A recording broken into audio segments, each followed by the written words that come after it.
தமிழ் மன்னர்களின் அடையாளமாகவும் தமிழ்நாட்டின் மிகப்பெரிய ஒரு அதிசயமாகவும் திகழக்கூடிய தஞ்சை பெரிய கோயிலை கட்டி அமைத்த, அதனை உலகளாவிய ஒரு புகழ்பெற்ற உன்னத சுற்றுலா தலமாகவும் உருவாக்கிய ராஜராஜ சோழன் என்கின்ற அருண்மொழிவர்மன் என்ன சமுதாயம்? சோழர்களுடைய காலம் என்பது 3 பிரிவாக பிரிக்கப்பட்டிருக்கிறது. முற்கால சோழர்கள், இடைக்கால சோழர்கள், பிற்கால சோழர்கள். முற்கால சோழர்கள்னு பார்த்தீங்கன்னா கல்லணையை கட்டி அமைத்த கரிகால். ராஜராஜ சோழன் ஏன் ஏலியன் அப்படின்னா, அந்த தஞ்சை பெரிய கோயிலுடைய கட்டமைப்பு வந்து பார்த்தீங்கன்னா இந்திய கட்டமைப்பு, குறிப்பாக தமிழர்களுடைய கட்டமைப்பு படி கட்டப்படல. இது போன்ற ஒரு கட்டடம், குறிப்பாக கோபுரங்கள், கோயில்கள் கட்டப்படுவது என்றால் வெளி கிரகத்தில், இன்னும் சொல்லப்போனால் வேற்று கிரக வாசிகளால் தான் கட்டப்பட்டிருக்க வேண்டும். ராஜராஜ சோழனை குறித்தும் தஞ்சை பெரிய கோயில் குறித்தும் பல்வேறு மர்ம தகவல்கள் இருப்பதாக சொல்கிறார். தஞ்சை பெரிய கோயிலில் இருந்துதான் ராஜராஜ சோழன் வந்து தற்கொலை செய்து கொண்டார். இன்னொன்று, ராஜராஜ சோழனுடைய சிலையை வந்து தஞ்சை பெரிய கோயிலில் வைக்கல. வெளிநாட்டிலிருந்து அந்த ஸ்டூவர்ட்னு வெளிநாட்டு நபர் வந்தார்ல, அவர் வந்து குறிப்பிட்டு நம்முடைய மத்திய அரசு சொன்ன நபர் இல்லை, வந்தவர் வேற நபர். அவர் வந்து ஒரு குறிப்பாக அந்த பேனா எழுதிட்டு அந்த பேனா பரிசளிச்சிருக்கிறாரு. அந்த தேன்மொழி, அந்த பேனா வந்து நம்ம குறிப்பாக இங்கே பூமியில் கிடைக்கக்கூடிய பொருள் இல்லை. இப்போ கலெக்டருக்கு என்னென்னா, இந்த தேன்மொழி அவர்கள் கொடுத்த அந்த அறிக்கையை வாட்ஸ்அப்பில் பார்க்கணும். அப்போ வந்துட்டு போன நபர் யார்? அதே டைமில் தஞ்சை பெரிய கோயிலில் ஒரு பறக்கும் தட்டு மாதிரியான ஒரு தஞ்சை பெரிய கோயிலை கட்டமைத்ததுக்கு பிறகு கருவூராருக்கும் ராஜராஜ சோழனுக்கும் கருத்து வேறுபாடு ஏற்பட்டு, அதன் பிறகு கருவூர் சித்தர் வந்து ராஜராஜ சோழனுக்கு சாபம் விட்டதாகவும், அதன் பிறகு அந்த தஞ்சை பெரிய கோயிலுக்கு அவர் வரவில்லை என்றும் ஒரு தகவல் உண்டு. அதன் அடிப்படை காரணமாக ராஜராஜ சோழனுடைய அந்த முடிவு வந்து தஞ்சை பெரிய கோயிலிலே இருந்ததாகும். அதனால்தான் இன்றைக்கு ஆட்சியாளர்கள், முதலமைச்சராக இருப்பவரோ, பிரதமராக இருக்கின்றவரோ, இல்லை வேறு முக்கியமான பதவியில் இருப்பவரோ தஞ்சை பெரிய கோயிலுக்கு செல்கின்ற போது அவர்களுக்கு அந்த பதவி நிலைப்பதில்லை.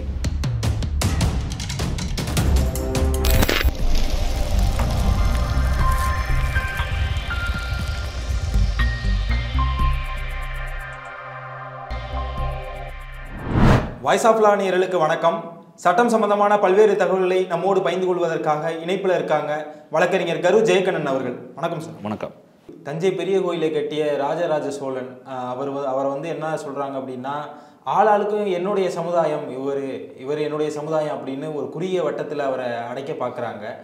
அவர் என்ன சமூகத்தை சேர்ந்தவர்? உங்களை பொறுத்த வரைக்கும் அவரை பற்றி சொல்லுங்கள் சார்.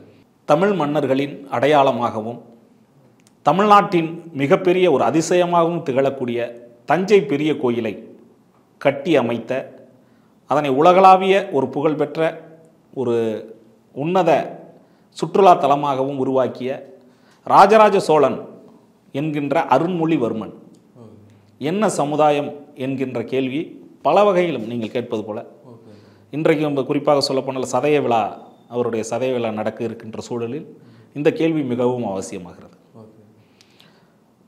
நம்முடைய தமிழ் மண்ணை பொறுத்தவரை சேர சோழ பாண்டியர்கள் ஆட்சி செய்தார்கள் என்பதும், அதற்கு பிறகு நீண்ட காலம் சோழர்களுடைய ஆளுகைக்கு உட்பட்டதாகவும் சொல்லப்படுகிறது. சோழர்களுடைய காலம் என்பது 3 பிரிவாக பிரிக்கப்பட்டிருக்கிறது. முற்கால சோழர்கள், இடைக்கால சோழர்கள், பிற்கால சோழர்கள். முற்கால சோழர்கள்னு பார்த்தீங்கன்னா கல்லணையை கட்டி அமைத்த கரிகால் பெருவளத்தான் என்று சொல்லக்கூடிய கரிகால சோழன், அதாவது கிபி 2000, அதை கிமுன்னு சொல்லுவாங்க, முதல் நூற்றாண்டு, 2000 ஆண்டுகளுக்கு முற்பட்டது கல்லணையை சொல்கிறார்கள். உலகில் முதலில் கட்டமைக்கப்பட்ட ஒரு அணை என்கிறார். தண்ணீரை வேளாண்மைக்கு பயன்படுத்துவதும் குடிநீருக்கும் மற்ற தேவைகளுக்கும் பயன்படுத்துவதற்கு ஒரு அணைக்கட்டு என்ற முதல் கான்செப்ட், அந்த கருத்து தமிழ் மன்னன் ஒருவனால் உருவாக்கப்பட்டது என்கின்ற அந்த செய்தி நம்மை வந்து ஒரு மிகப்பெரிய தமிழர்கள் குறித்த நம்ம ஒரு மிகப்பெரிய, அதாவது ஒரு அடையாளமாக கருத முடியும். இது முற்கால சோழர்கள். அதன் பிறகு பாண்டியர்கள், மற்ற மன்னர்களுடைய எழுச்சியின் காரணமாக சோழர்கள் ஒரு குறிப்பிட்ட காலம் இன்றைக்கு இருக்கக்கூடிய ஆந்திரா இருக்கக்கூடிய, அதாவது சீமாந்திரான்னு சொல்லக்கூடிய கோதாவரி பகுதியில் வந்து இருந்ததாகவும், அங்கு இருக்கக்கூடிய அந்த கீழை சாளுக்கிய மன்னர்களோடு தொடர்பு இருந்ததாகவும் சொல்கிறார்கள். ஆனால் ஒரு சில நபர்கள் வரலாற்றை திரிக்கின்ற விதமாக அவர்களை தெலுங்கு சோழர்கள் என்று குறிப்பிடுகிறார்கள். அது தவறானது. ஆந்திர மண்ணில் போய் இருந்ததால் அவர்கள் தெலுங்கு சோழர்கள் ஆகிவிட மாட்டார்கள். அன்றைக்கு இருந்த அரசர்கள் வந்து பார்த்திங்கன்னா மற்ற மன்னர்களோடு திருமண உறவை கொண்டிருந்தார்கள். இந்த மன்னனுக்கு வந்து ஆதரவு அளிப்பதற்காக சோழர்களுக்கும் பாண்டியர்களுக்கும் இடையே கூட பெண் கொடுத்து பெண் எடுக்கின்ற வழக்கம் இருக்கிறது. சேர நாட்டிலும் அப்படித்தான் இருந்திருக்காங்க. அன்றைக்கு இருந்த அரசர்கள் தமிழ் மண்ணில் அன்றைக்கு சாதி என்கின்ற வழக்கம் கிடையாது. சாதி இரண்டொழிய வேறு இல்லை அப்படிங்கிறது தான் அவையுடைய வாக்காக இருந்திருக்கு. அன்றைக்கு வந்து செய்கின்ற பணியின் நிமித்தம் அவர்களை குறிப்பிட்டு ஒரு பிரிவினராக அழைக்கப்பட்ட வழக்கம் உண்டு. அந்த அடிப்படையில் பார்க்கும்போது மன்னர்களுக்கு சாதி உண்டா? மன்னர்கள் ஒரு தனி சமூகம். நீங்கள் அரசனாக ஆயிட்டீங்கன்னாவே அரசர் சமூகம் ஆயிடுவீங்க. அவர்களுக்கு வந்து குறிப்பிட்டு இந்த சமூகம் என்று சொல்லிவிட முடியாது. இன்னும் சொல்லப்போனால் ராஜராஜ சோழன் ஆட்சி செய்த காலம் ஏறத்தாழ 1000 ஆண்டுகளுக்கு முன்பால். அன்றைக்கு முழுமையாக சாதிய கட்டமைப்புகள் இல்லை என்கிறார். சாதிய ரீதியான பிளவுகள் கிடையாது. அன்றைக்கு இருந்தது பணி நிமித்தமாக நீங்கள் செய்கின்ற வேளாண்மை செய்யக்கூடிய நபர்கள், மற்ற வந்து சிற்ப வேலை செய்யக்கூடிய நபர்கள், சிற்பிகள், இப்படித்தான் கட்டமைத்திருக்கிறார். கீழ்நிலை பணியாளர்கள் இப்படித்தானே இருக்காங்க. மற்ற பணிகள் கோயில் வேலை செய்பவர்கள், துப்புரவு பணியாளர்கள் இப்படித்தான் கொண்டு வந்திருக்காங்களே ஒழிய யாரையும் சாதிய கண்ணோட்டத்தோடு சாதிகளோடு பிணைத்து பார்க்கவில்லை. அப்படி இருந்தும் ராஜராஜ சோழனை மற்ற எல்லா சமூகங்களும் இன்றைக்கு அவரை தங்கள் சாதி என்று குறிப்பிடுவதற்கான காரணங்கள் என்ன? ஒன்றை அடிப்படையாக நீங்கள் பார்க்கணும். ராஜராஜ சோழனை வந்து எங்களுடைய சமூகம், எங்களுடைய சாதி என்று அனைத்து சமூகங்களுமே சொல்கிறார்கள். எல்லாருமே சொல்கிறாங்க. இதை ஒரு வகையில் நான் வந்து வரவேற்கிறேன். ஏன்னா ராஜராஜ சோழன் நம்மளுடைய தமிழ் மன்னன், எல்லாருக்கும் உரிமையான. ஆனால் சமூகத்தில் அவர்களை சாதியோடு நீங்கள் பிணைக்க பார்ப்பது தான் தவறு என்கிறேன். அவரை ஒரு தமிழ் மன்னர் என்று சொல்லிவிட்டு செல்வதில் உங்களுக்கு என்ன அதுல வந்து உங்களுக்கு பிரச்சனைங்கிறதா என்னுடைய கேள்வி. இன்னொன்று, ஒரு குறிப்பிட்ட ஒருத்தர் வளர்ச்சி அடைந்து வந்துட்டா அவர் வந்து எங்காளு உங்காளு எங்கள் சொந்தக்காரரு அப்படிங்கிற சொல்லக்கூடிய வழக்கம் தமிழ்நாட்டில் எப்போதுமே உண்டு. அந்த அடிப்படையில் பார்க்கின்ற போது ராஜராஜ சோழனுடைய வளர்ச்சி என்பதும் அவருடைய வாழ்க்கை என்பதும் தமிழ்நாட்டின் மக்களோடு பிணைக்கப்பட்டது. அந்த அடிப்படை காரணத்தால் தான் அவரை தங்கள் சமூகத்தோடு தொடர்பு வைத்துக் கொள்கிறார்கள், தொடர்பு படுத்தி பார்க்கிறார்கள் நம்முடைய தமிழ்நாட்டு அனைத்து சமூக மக்களும் என்பதைத்தான் நான் உங்கள் முன்பு சொல்ல விரும்புகிறேன். இன்னொன்று, ராஜராஜ சோழனுடைய காலகட்டத்தில் குறிப்பிட்டு இந்த சமூகம் அந்த சமூகம் இருந்ததற்கான சான்றுகள் கிடையாது. வரலாற்று ஆவணங்களிலும் சரி, மற்ற பட்டயங்களிலும் சரி, அரசு குறித்தோ சாதி குறித்தோ எந்த இடங்களிலும் குறிப்பாக அதை அரசு வந்து உங்களுக்கு தனிப்பட்ட முறையில் ஆதரித்ததாகவோ வரலாறு இல்லை. அது குறித்த ஆவணங்களும் இல்லை. அப்படி இருக்கின்ற போது நாம் ராஜராஜ சோழனை ஒரு குறிப்பிட்ட சமூகத்தை சார்ந்தவர் என்றோ ஒரு சாதியை சார்ந்தவர் என்றோ குறுக்கி பார்ப்பது என்பது மிகவும் தவறானது. இன்னொரு உங்களுக்கு மிகப்பெரிய ஒரு அதிர்ச்சியான செய்தியும் சொல்ல விரும்புகிறேன். முதலில் ராஜராஜ சோழனை இது குறிப்பிட்டு சொல்லக்கூடிய சில பேர், இப்போது ஒரு சிலர் புதிதாக அவரை வந்து தெலுங்கு வழி வந்தவர் என்று சொல்லக்கூடிய ஒரு செய்தியும் பார்க்கிறோம். அவர் கீழை சாளுக்கிய மன்னர்களோடு தொடர்பு கொண்டவர் என்பதால், விஜயாலய சோழனின் வாரிசாக வந்த காரணத்தால் அவர் வந்து தெலுங்கு சோழர்களின் வழி வந்தவர் என்று புதிதாக ஒரு பொய்களை இங்கே பரப்பி வருகிறார். அதாவது மன்னர்கள் அனைவரும் அந்தந்த காலகட்டத்தில் எந்தெந்த பகுதியில் இருக்கிற மன்னர்களோடு தொடர்புடையவர்களாக இருந்திருக்கிறார். இன்றைக்கு இருக்கக்கூடிய திருப்பதியை ஆரம்ப கட்டத்தில் கட்டி அமைக்கப்பட்ட அதற்கான கட்டமைப்பு வசதிகளை செய்து கொடுத்து சோழர்களின் பங்கும் உண்டு. அப்படி பார்க்கின்ற போது சோழர்கள் ஆந்திரா வரை பரவி இருந்தார்கள். வடவேங்கடம் முதல் தென்குமரி வரை தமிழ் கூறும் நல்லுலகு என்கிறார்கள். நம்முடைய வடக்கு எல்லையாக இருந்தது திருப்பதி அன்றைக்கு. அப்படி பார்க்கின்ற போது நாம் வந்து தெலுங்கு சோழர்கள் என்ற வாதத்தையே தவறு என்கிறேன். அங்கே ஆந்திராவில் உள்ள மக்களோடு வந்து அந்த இருந்த கீழை சாளுக்கிய மன்னர்களோடு சோழர்களுக்கு திருமண உறவு இருந்த காரணத்தினால் அந்த அடிப்படையில் அவரை தெலுங்கு சோழர் என்று குறிப்பிடுவது தவறாகும். இன்னொன்று, குறிப்பிட்டு சொல்லுகின்ற ஒரு செய்தியை, இது போன்ற செய்திகளை ஒரு எளிமையான உங்களுக்கு ஒரு எடுத்துக்காட்டோடு சொல்ல விரும்புகிறேன்.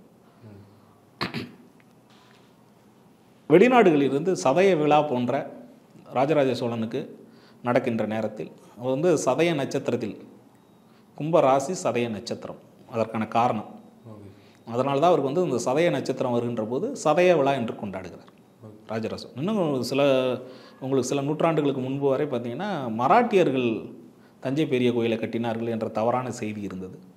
அதை ஒரு வெளிநாட்டு, அது குறிப்பாக பிரிட்டிஷ் சம்பந்தப்பட்ட அரசு அதிகாரிகள் தான் இதை கட்டியது ராஜராஜ சோழன் அப்படிங்கிற செய்தியை சொல்லியிருக்கிறார். ராஜராஜ சோழனை குறித்தும் தஞ்சை பெரிய கோயில் குறித்தும் பல்வேறு மர்ம தகவல்கள் இருப்பதாக சொல்கிறார்.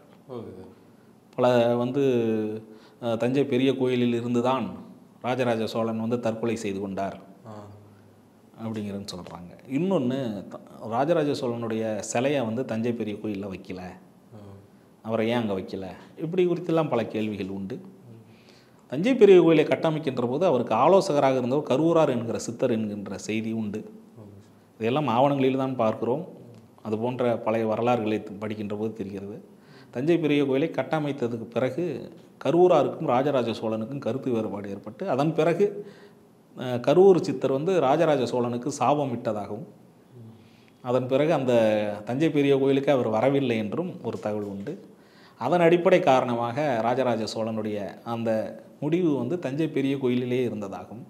அதனால்தான் இன்றைக்கு ஆட்சியாளர்கள், குறிப்பாக முதலமைச்சராக இருப்பவரோ பிரதமராக இருக்கின்றவரோ இல்லை வேறு முக்கியமான பதவியில் இருப்பவரோ தஞ்சை பெரிய கோயிலுக்கு செல்கின்ற போது அவர்களுக்கு அந்த பதவி நிலைப்பதில்லை என்ற அந்த அடிப்படையில் செய்திகள் இருக்கின்றன. அது எந்த அளவிற்கு உண்மை என்பது பகுத்தறிவு பேசுகின்றவர்களுக்கு தான் தெரியும். இன்னொன்று, அதையும் தாண்டி பகுத்தறிவையும் தாண்டி அது உண்மையாக நடக்கின்ற பலருக்கும் நடந்திருக்கிறது என்பது நம்ப வேண்டிய சூழல் இருக்கிறது. செய்தி இப்போ நம்மளுடைய செய்தி என்னென்னா, ராஜராஜ சோழன் எந்த சமூகம்? நீங்கள் கேட்ட கேள்வி, அவர் எந்த சாதி? அவருடைய காலத்தில் சாதி இருந்ததா? சார் நான் ஏன் கேட்குறேன்னா, எல்லாருமே என்னுடைய சமூகம் சொல்கிறாங்க இல்லைங்களா, அந்த ஒரு இதுக்காக அதான் அந்த அடிப்படையில் பார்க்கின்ற போது ஒரு முக்கியமான செய்தியை சொல்லிடுறேன். இது போன்ற சதய விழா நடக்கின்ற காலத்தில் செக்கோஸ்லேவியா, யுகோஸ்லேவியா என்று சொல்லக்கூடிய வெளிநாடுகள், ரஷ்ய நாட்டிலிருந்து ஒரு குறிப்பிட்ட ஒரு நபர் சதய விழாவில் கலந்து கொள்வ இருப்பதாகவும் அவர் சதய விழாவில் கலந்து கொள்கின்ற போது அவருக்கு உரிய அனைத்து மரியாதைகளையும் கொடுக்க வேண்டும் அப்படின்னு நம்முடைய இந்திய அரசினுடைய வெளியுறவுத்துறை தகவல் சொல்லி அவர் வருகின்ற ஒரு குறிப்பிட்ட நாளை நம்முடைய தமிழ்நாட்டு அரசிற்கும் இங்கே இருக்கக்கூடிய அதிகாரிகளுக்கும் வழங்கப்படுகிறது. அந்த அடிப்படையில் அந்த நபர் வருகின்ற நாள், குறிப்பாக நம்முடைய செம்மொழி தமிழாய்வு நிறுவனம், அந்த நிறுவனத்தில் அங்கே இருக்கக்கூடிய அதிகாரிகள் முன்பு அவர் வருவதாகவும் அவருக்கு இங்கிருந்து ஒரு முழுமையான பாதுகாப்போடு தஞ்சைக்கு செல்வதாகவும் ஏற்பாடு செய்யப்படுகிறது. அந்த பணியை இங்கு எடுத்து செய்யக்கூடியவர் தேன்மொழி என்கிற தனி அதிகாரி, செம்மொழி தமிழாய்வு நிறுவனத்தின் மூலம் அதற்கான பணிகளை செய்கிறார். அவர் அந்த வருகின்ற நபருக்கு அந்த வருகின்ற நபர் பெயர் ஸ்டூவர்ட் அப்படின்னு வச்சு அந்த நபர் தான் வருகிறதா சொல்கிறாங்க. இப்போ அவரை அழைத்து கொண்டு செல்ல வேண்டும் அப்படின்னு சொல்கிறாங்க. உடனடியாக அவர் யார் என்ன விவரம் அப்படிங்கும்போது, வெளிநாடுகளில் தமிழ் குறித்து பல பல்கலைக்கழகங்களில் இருக்கைகள், அதாவது நம்முடையது தமிழ்துறை சார்ந்து அங்கே வழங்கப்படுகிறது. நம்முடைய ஹார்வர்டு யூனிவர்சிட்டி, ஆக்ஸ்போர்டு, இது போன்ற வெளிநாட்டு பல்கலைக்கழகங்களில் தமிழுக்கு என்று ஒரு துறை அதை வழங்கப்படுகிறது. அந்த துறை சார்ந்து பல வெளிநாட்டு அறிஞர்கள் ஆய்வு செய்கிறார்கள். அதுபோல் தமிழை ஆய்வு செய்த ஒரு நபர், தமிழ் குறித்து ஆர்வம் உள்ளவர், அவர் ராஜராஜ சோழன் குறித்த செய்திகளுக்காகவும் அந்த சதய விழா குறித்த அந்த முழுமையான தகவல்களை பெற வேண்டியும் இங்கு வருகிறார் அப்படிங்கிற செய்தி சொல்கிறார். அந்த அடிப்படையில் பார்க்கும்போது அந்த தனி அதிகாரி தேன்மொழி இவரை குறித்த முழுமையான தகவல்களை கேட்டுக்கொண்டு உரிய அதிகாரிகளோடு இங்கிருந்து திருச்சி சென்று விமானத்தின் மூலம் அங்கிருந்து தஞ்சைக்கு செல்வதாக ஏற்பாடு. அங்கே அதே போல் இவர் செல்கின்ற போது அதை சதய விழாவுக்கு முதல் நாள் செல்கிறார். Okay sir. சதய விழாவுக்கு முதல் நாள் செல்கின்ற பொழுது அங்கே இருக்கக்கூடிய தஞ்சை மாவட்ட கலெக்டர், திருச்சி கலெக்டர் 2 பேரும் வரவேற்கிறாங்க. ஏன்னா திருச்சி விமான நிலையங்கிறதுனால திருச்சி கலெக்டரும் வரவேற்கிறார். மத்திய அரசினுடைய விஐபி இல்லையா, மத்திய அரசினுடைய விருந்தினர், அந்த அடிப்படையில் வரவேற்கிறார்கள். வரவேற்கின்ற பொழுது அப்போ திருச்சி கலெக்டர் அங்கேருந்து விடைபெற்று உங்களை தஞ்சை கலெக்டரும் தேன்மொழி அந்த தனி அதிகாரி இருக்காங்க அவங்களோட அனுப்பி வைக்கிறாங்க. அந்த வந்த நபர், அந்த வெளிநாட்டு நபர் செல்கின்ற போது அவர் தனி ஒரு பாதுகாப்பு அந்த கான்வாயின்னு சொல்லுவோம், பெரிய விஐபிகள் போகும்போது ஒரு 4 வாகனங்களில் பாதுகாப்பு அதிகாரிகள், மத்திய அரசு அதிகாரிகள்லாம் போவாங்க. இவர் வரும்போது இவருடைய வாகனத்தில் அந்த தேன்மொழி என்கின்ற செம்மொழி தமிழாய்வு நிறுவன அந்த முனைவரையும் தஞ்சை மாவட்ட கலெக்டரையும் அமர சொல்கிறார். அந்த வந்திருக்கிற விஐபி வந்து அவங்க 2 பேர்கிட்டையும் சில தகவல்களை கேட்குறாரு. அந்த தேன்மொழி அவர்கள் வந்து ஆங்கிலத்தில் பேசுவதற்கு முயற்சி செய்யும் பொழுது, வந்திருக்கிற நபர் எனக்கு நல்லா தமிழ் தெரியும், நீங்கள் தமிழ்லேயே பேசுங்க அப்படின்னு. அதை அடிப்படையில் பேசிட்டு போகிறாங்க.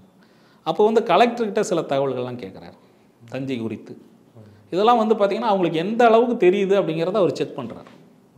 அப்படி கேட்டுக்கிட்டே போகும்போது பல இடங்களில் வந்து அங்கே இருக்கக்கூடிய பேனர்கள், போஸ்டர்கள் எல்லா இடங்கள்லையும் வந்து ராஜராஜ சோழனை தங்கள் சமூகத்தை சார்ந்தவராக சித்தரித்து பல சாதியின் பேரில், எந்த சாதியும் நம்ம சொல்ல முடியாது, எல்லா சாதியினரும் வச்சுங்க, அவங்க எங்களுடைய சமூகம்னு போட்டிருக்காங்க. இன்னும் சொல்ல போனால் தெலுங்கு மொழி பேசக்கூடிய கூட சில பேர் வந்து எங்கள் சமூகம்னு போடுறாங்க. இதெல்லாம் பார்த்துக்கிட்டே போகிறாங்க. அப்போ இதெல்லாம் யார், ராஜராஜ சோழனுடைய படங்களை பார்த்துட்டு அந்த வந்திருக்கக்கூடிய வெளிநாட்டு நபர் கேட்குறாங்க, இதெல்லாம் என்ன போட்டிருக்காங்க அப்படிங்கும்போது இவங்க வந்து மாற்றி சொல்கிறதுக்கு முயற்சி பண்ணுறாங்க, மறைக்க பார்க்குறாங்க. ஆனால் அவர் தெளிவாக கேட்குறாரு, எல்லாம் வெவ்வேறு ஏதோ ஒரு குறிப்பிட்டு ஒரு குழுக்கள், சாதி, கேஸ்ட், கம்யூனல் ஏதோ போட்டிருக்கீங்க. அப்போ அந்த தஞ்சை மாவட்ட கலெக்டராக இருக்கக்கூடியவர் எல்லா உண்மைகளையும் சொல்கிறார். இந்த மாதிரி தஞ்சை பெரிய கோயிலை கட்டி அமைத்ததனால் அவரை வந்து இந்த சமூகம் அந்த சமூகம்னு எல்லாம் உரிமை கொண்டாடுகிறார்கள். ஆனால் அன்றைக்கு வந்து சமூகங்களோ சாதிகளோ கிடையாது, அவர் ஒரு மன்னர் என்கின்றது தான் உண்மை அப்படிங்கிற மாதிரி அவருடைய வரலாற்றை முழுமையாக, அவர் ஒரு வரலாற்று மாணவர், யார், கலெக்டர், முதுகலை வரலாறு படித்தவர் என்பதால் மிக தெளிவாக சொல்கிறார். இந்த தேன்மொழி அவர்கள் வந்து பார்த்திங்கன்னா செம்மொழி தமிழாய்வு நிறுவனத்தை சேர்ந்தவர் என்பதால் இவர் வந்து தமிழ் குறித்த பல தகவல்களை சொல்கிறார். இதெல்லாம் சொல்லிக்கிட்டே போய்கிட்டே இருக்கும்போது திடீரென்று தஞ்சை பல்கலைக்கழகம் இருக்கிறது. தஞ்சை பல்கலைக்கழகத்தை பார்த்தவுடன் ஒரு மொழிக்காக ஒரு பல்கலைக்கழகம் அமைத்திருக்கிறார்கள், அதை நான் பார்க்கணும்னு சொல்கிறேன். உடனடியாக அதற்கான அனுமதி, கலெக்டர் தான் இருக்கார்ல, உடனே கூட்டிகிட்டு போகிறாங்க. அங்கே போகும்போது வந்து அது குறித்து பார்த்திங்கன்னா அங்கே தஞ்சை பல்கலைக்கழகத்தில் நம்முடைய வெளிநாட்டிலிருந்து வந்து தமிழ் பணியாற்றிய நபர்கள் குறித்த ஒரு துறை இருக்கிறது. கால்டுவெல், வீரமாமுனிவர், ஜி போப் இவங்கெல்லாம் வந்து தமிழ் மொழிக்காக தமிழை படித்து விட்டு அது குறித்து பல இலக்கியங்களை படைத்திருக்கிறார்கள், இலக்கண நூல்களை படைத்திருக்கிறார். இது குறித்தெல்லாம் அவர் அந்த வந்த நபர் தெரிந்து கொள்கிறார். தெரிந்து கொண்டு அது குறித்து ஒரு கையொப்பம் விடுகிறார். அவங்களுடைய தகவல்கள்லாம் கேட்டு இந்த மாதிரியெல்லாம் தமிழுக்கு தொண்டாட்டியிருக்காங்க அப்படிங்கும்போது அவருக்கு தன்னை போன்ற ஒரு வெளிநாட்டு நபர்களுங்க வந்து பண்ணியிருக்காங்க அப்படிங்கிற ஒரு மகிழ்ச்சி. அங்கே இருக்கக்கூடிய தமிழ் பல்கலைக்கழகங்களுடைய மாணவர்களோடு உரையாடுகிறார், துணைவேந்தரை சந்திக்கிறார். இன்னும் சொல்லப்போனால் அங்கே உள்ள எல்லா கட்டமைப்புகளையும் பார்த்து மகிழ்ச்சி அடைகிறார். பழைய சோடிகளை எல்லாம் பார்க்கிறார். அந்த தமிழ் நம்மளுடைய சோடிகள், பழைய பனை ஓலையில் செய்யப்பட்ட சோடிகள் எல்லாத்தையும் பார்த்து அது எல்லாத்தையுமே தன்னுடைய வீடியோவில் கிளிப்பிங்ஸில் எடுத்துக்கிறார். அவருடைய பயணம் வந்து தமிழர்கள் எந்த அளவுக்கு ஒரு முன்னோடிகளாக இருக்கிறார்கள், எந்த அளவுக்கு இருக்காங்கிறது எல்லாத்தையும் பார்த்துட்டு அங்கே தஞ்சை பல்கலைக்கழகத்திலிருந்து விடை பெற்றதுக்கு பிறகு அவருக்கு வந்து ஒரு விருந்தினர் மாளிகையில் தங்க வைக்கிறாங்க. அப்போவும் கலெக்டர்கிட்டையும் அந்த வந்திருக்கக்கூடிய தேன்மொழிங்கிற அதிகாரிக்கிட்டையும் பல தகவல்களை கேட்குறாரு. எல்லா தகவல்களையும் கேட்டுட்டு முழுமையாக முடியுது. மறுநாள் அந்த சதய விழாவிற்கு கலந்து கொள்வதற்கு முன்பே வந்து இவருக்கு தஞ்சை பெரிய கோயிலை சுட்டி காட்டுகிறார். அப்போது தஞ்சை பெரிய கோயிலில் இருக்கக்கூடிய கோபுரத்தில் தொப்பி கண்ணாடியோடு போட்டு ஒரு வெளிநாட்டு பயணி ஒரு சிற்பமாக இருக்கிறதை காப்பார். அவர் அதை கேட்குறாரு, இது யார் அப்படின்னு. இது வந்து அந்த காலத்தில் வந்திருந்த ஒரு வெளிநாட்டு பயணி அப்படிங்கிற மாதிரி, அப்போவே 1000 ஆண்டுகளுக்கு முன்பே வந்தாங்க அப்படிங்கிற மாதிரி அவங்க சொல்கிறாங்க. அதையும் குறிப்பெடுத்துக் கொள்கிறார். இதெல்லாம் முடித்ததுக்கு பிறகு அவர் இரவு தங்க வைக்கப்படுகிறார். எல்லாம் முழுமையாக தகவல்கள் கேட்கிறார். இது குறித்தெல்லாம் எல்லார்ட்டையும் பேசிடுறாரு. பேசிட்டதுக்கு பிறகு சதய விழாவில் கலந்து கொண்டதுக்கு பிறகு அவரை வந்து பாதுகாப்பாக திருச்சி வரை அந்த அதிகாரிகள் விட்டுட்டு அதன் பிறகு சென்னைக்கு கிளம்பி வந்துடுறாங்க. அந்த தேன்மொழிங்கிற தனி அதிகாரியும் வெளிநாட்டு விருந்தினரும் வந்து விடுகிறார்கள். இப்போது என்னென்னா அங்கு வந்து தஞ்சை சதய விழாவில் வந்து சாதிய ரீதியாக சில பிரச்சனைகள் வருது.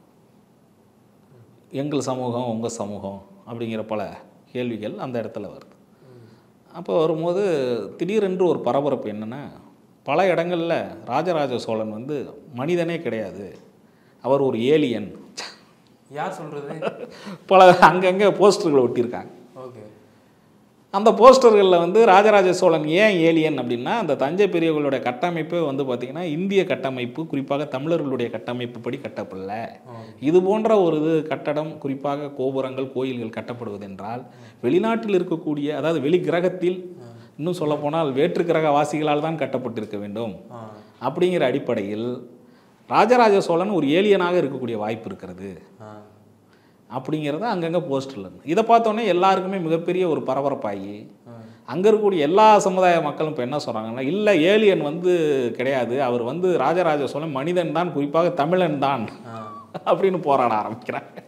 ஜாதியிலேருந்து வெளியே வந்து தமிழர்னு போராடுறாங்க. மனிதன்கிறத போராடமா.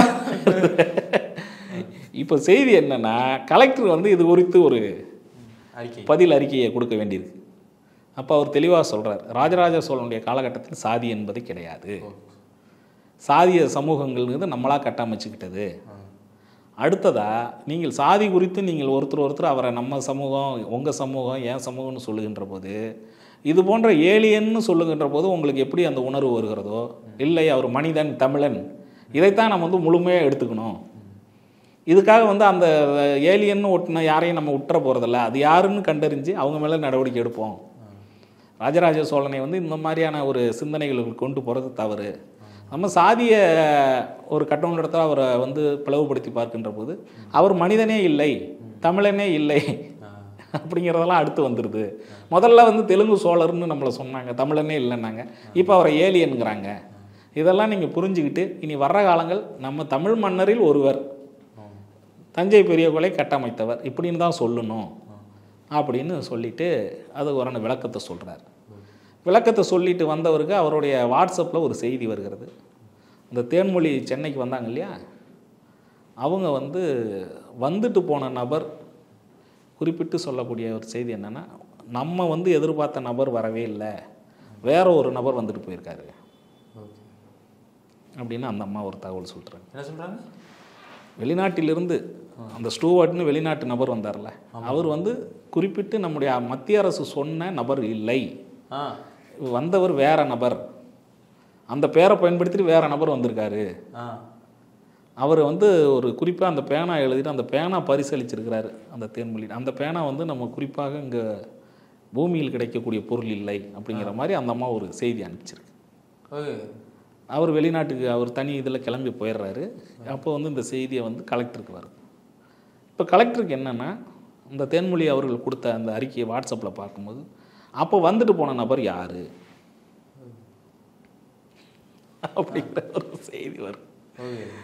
அதே டைமில் தஞ்சை பெரிய கோயிலில் ஒரு பறக்கும் தட்டு மாதிரியான ஒரு அது விமானம் போல் ஒரு பறக்கும் தட்டுலேருந்து ஒரு மர்ம நபர்கள் 2-3 பேர் தஞ்சை பெரிய கோயிலில் குதிக்கிறதாகவும், இது வந்து ஒரு கற்பனை கதை தான். இது அடிப்படையில் அதன் பிறகு பார்த்தீங்கன்னா சில நாட்கள் கழித்து ஹார்வர்டு யூனிவர்சிட்டியிலேருந்து ஒரு தகவல் வருது. ஏலியன்ஸ்கள் என்பவர்கள் தனியாக எங்கும் இல்லை, மனிதர்களோடு மனிதர்களாகவே வாழ்கிறார்கள் அப்படிங்கிற ஒரு தகவல் வருது. இப்போ நான் உங்கள்கிட்ட பகிர்ந்துக்கிட்டது வந்து நான் எழுதின ஒரு சிறுகதை, ஏலியன்ஸ் எச்சரிக்கை. அதில் என்ன குறிப்பிட்டு நான் சொல்கிறேன்னா, ராஜராஜ சோழனை சமூகத்தின் அடிப்படையில் பிரிக்க வேண்டாம், சமூகத்தின் அடிப்படையில் சொந்தம் கொண்டா வேண்டாம். அப்படின்னா அவங்களுக்கு நம்ம எப்படி அவங்களுக்கு அந்த விழிப்புணர்வு ஏற்படுத்தணும்னா இப்படி தான் பண்ணியாகணும். அவன் நம்ம ஆள் இல்லை அப்படின்னு சொல்லி நீங்கள் சொன்னால் மட்டும்தான் அவன் நம்ம ஆளுன்னு நீங்கள் ஏற்றுக்குவீங்கன்னா, ஏலியன்ஸ் கூட நாளைக்கு வந்து ராஜராஜ சோழனை சொந்தம் கொண்டாடுவாங்க அப்படிங்கிற ஒரு கற்பனை கதை தான், செய்தி தான். இது நடந்தாலும் ஆச்சரியப்படுவதற்கு இல்லை. அதனால் நாம் என்ன சொல்கிறோன்னா, சதய விழா நடத்துவது என்பது ராஜராஜ சோழனுடைய பணிகளையும் மக்களுக்காக அவர் செய்த சாதனைகளையும், குறிப்பாக தஞ்சை பெரிய கோயிலை கட்டமைத்து உலகத்திற்கான ஒரு அதிசயமாக கொடுத்ததற்காகவும் தான். அவரை வந்து நீங்கள் குறிப்பிட்ட ஒரு சமூகத்தில் ஒரு சாதியில் கட்டமைக்கின்ற ஒரு வழக்கம் இருந்தால், நம்மை பற்றி மற்ற மாநிலங்களிலும் உலகளாவிய இருக்கக்கூடிய மக்களும் மிகவும் தவறாக கருதுவார்கள். அந்த அந்த அந்த விழிப்புணர்வு ஏற்படுத்துவதற்காக நான் சொன்ன ஒரு கற்பனை கதை தான் இது. இந்த கதையை வந்து ஏன் நான் எழுதுனேங்கிறதுக்கான காரணம் இதுதான். ராஜராஜ சோழன் என்பவன் தமிழ் மன்னன், உலகம் போற்றுகின்ற தமிழ் அரசன், குறிப்பாக தஞ்சை பெரிய கோயிலை கட்டினான் இப்படிங்கிற செய்தியோடு இருக்கட்டும். அவரை வேறு எந்த சமூகத்திலும் சேர்த்து ரொம்பவும் வந்து நம்முடைய தமிழர்களுடைய பண்பாட்டை நாமே கொச்சைப்படுத்த வேண்டாம் என்பதற்காக தான் சொல்கிறது. இந்த செய்தியை ஏன் நம்முடைய சேனல் மூலமாக சொல்கிறோம் என்றால், விழிப்புணர்வு என்பது இப்போ இதை வந்து நேரடியாக நீங்கள் சொல்கின்ற போது ஒரு விளையாட்டிற்கான ஒரு கதையாக கூட இருக்கலாம், ஒரு பேசு பொருளாக வந்து ஏதோ வந்து நம்ம மக்களை கவர்வதற்காகவோ இல்லை மக்களுக்கு இந்த மாதிரியான இப்படி ஒரு கதையை சொல்லி தான் மக்களை ஒற்றுமைப்படுத்துவதற்காக நாம் கட்டமைக்கப்பட்டதாக நினைக்கலாம். ஆனால் என்ன நான் சொல்ல வரேன்னா, ஒரு செய்தி என்பதை மக்கள் புரிந்து கொள்ளக்கூடிய செய்தி என்பதை தொடர்ச்சியாக பிளவுபடுத்தக்கூடியதாக இருக்கக்கூடாது, ஒற்றுமைப்படுத்துவதாக இருக்க வேண்டும். அதற்கு உங்களுக்கு சுவாரஸ்யத்திற்காகவும் எளிமையாக சொல்வதற்காகவும் இந்த கதையை, கற்பனை கதை இருந்தாலும் கூட ஏலியன்ஸ் வந்து ரொம்ப காலமாக மண்ணில் இருப்பதாகவும் அவர்கள் வந்து ஏதோ ஒரு வகையில் தஞ்சை பெரிய கோயிலோடு சம்பந்தப்பட்டிருப்பதாகவும் சொல்லப்படுவதையும் நாம் முற்றிலும் புறக்கணித்து விட முடியாது. அந்த அடிப்படை அதையெல்லாம் ஆய்வுக்குரியவை. குறிப்பாக நாம் அதையெல்லாம் தாண்டி நாம் இன்னும் செல்ல வேண்டிய வேறு பணிகள் நிறைய இருக்குது. மக்களுக்கான பணிகளை நான் சொல்வதுனா, தஞ்சை பெரிய கோயிலை பாதுகாக்க வேண்டும். தஞ்சை பெரிய கோயில் குறித்த அனைத்து பண்பாட்டு தரவுகளையும் நீங்கள் படிக்க வேண்டும். மன்னர்களுக்கான செய்திகளை படியுங்கள். குறிப்பாக நம் தமிழர்களுடைய கலாச்சாரம் என்ன என்பதை தெரிந்து கொள்ளுங்கள். அதையெல்லாம் தாண்டி இன்னும் பல சாதனைகளை செய்ய வேண்டும். ஒரே ஒரு தஞ்சை பெரிய கோயில் தான் இன்ன வரைக்கும் இருக்குது. இது போன்று வேறு ஒரு கட்டமைப்பு நம்மளால் பெரிய அளவில் செய்ய முடியல. கங்கை கொண்ட சோழபுரம்லாம் இருந்தாலும் கூட தஞ்சை பெரிய கோயிலுக்கு இணையாக ஒரு கட்டமைப்பை நம்மால் செய்ய முடியவில்லை.